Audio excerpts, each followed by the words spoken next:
जय बाळूमामा सर्वांना. बाळूमामाच्या नावानं चांग भलं. तर आज आपण आलेला आहे कटपळ या ठिकाणी बाळूमामाचे मंदिर पाहण्यासाठी. बघा, सुंदर असं बाळूमामाचं मंदिर आहे. इथं हे मंदिर कटपळ या ठिकाणी आहे.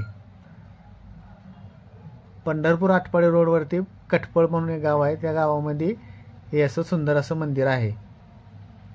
पूर्ण नवीन स्वरूपात मंदिर आहे आणि छान असं मंदिर आहे.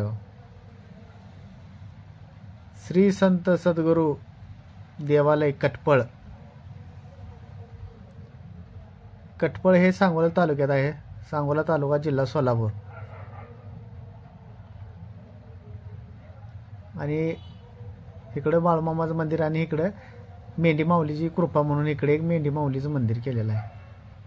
आणि हे गार्डनसाठी छोटे छोटे अजून झाडे आणलेले आहेत. तिथं मस्त असं अजून गार्डन करणार आहेत, कारण हे याचं अजून काम चालू आहे.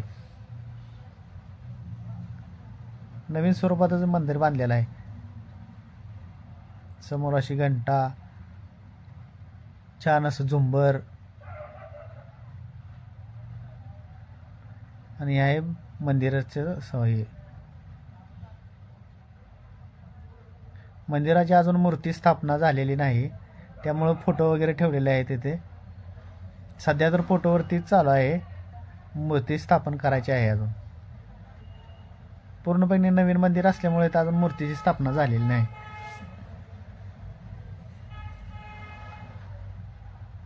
आणि सांगोला तालुक्यातलं सुप्रसिद्ध असं मंदिर आहे. बघा, नवीनच आहे पण मोठ्या प्रमाणात प्रसिद्ध झालेलं आहे.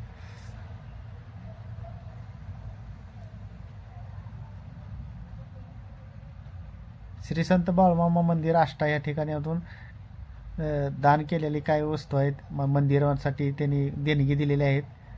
त्यांचं इथं हे बोर्ड लावलेला आहे. आणि मंदिरासाठी साऊंड सिस्टीम, हे गुप्तधन म्हणून बरंच काय काय दिलेलं आहे.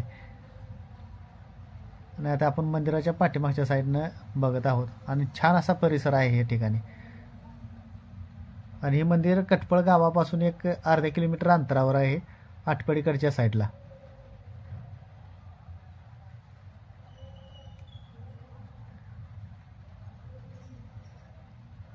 बघा, इथं मेंढी माऊलीचं आहे, दर्शन घेण्यासाठी केलेलं आहे. घट देखील बसवलेला आहे. नवरत्न उत्सव चालू आहे ना, त्यामुळे इथे घट बसवलेला आहे. आणि इथं छोटीशी बाळूमामाची मूर्ती देखील आहे. घोडा, मेंढी माऊली, विठ्ठल रुक्मिणी, बाळूमामाचे देखील फोटो लावलेला आहे. आणि सुंदर असं मेंढी माऊलीचं प्रतिकृती काढलेली आहे. बघा, जय बाळूमामा.